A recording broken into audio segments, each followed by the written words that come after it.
what would you define as the milk of the word versus the meat of the word in reference to 1 Peter 2:2? All right, Pastor Lloyd. You know, when I hear that question, I often think of what Jesus said to his disciples when he was with the woman at the well in John 4, and he said, "My meat is to do the will of my Father in heaven."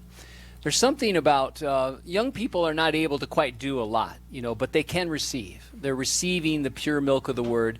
But when we start, enjoying the meat, we involved in the chewing, we're involved in the preparing, we're involved in that aspect of it. So I think of Jesus, how his whole passion was to do the will of the Father. I always do those things that please the Father. This is kind of the idea of Jesus. And of course, we're not there. We want to be there. That's our goal, to mature where it's not about how I feel or what I want, but Lord, what would you have me to do? And I believe that's the transition from childhood to adulthood. In fact, the only difference between a boy and a man is a boy needs discipline and a man disciplines himself. He's got the internal desire to want to do the right thing.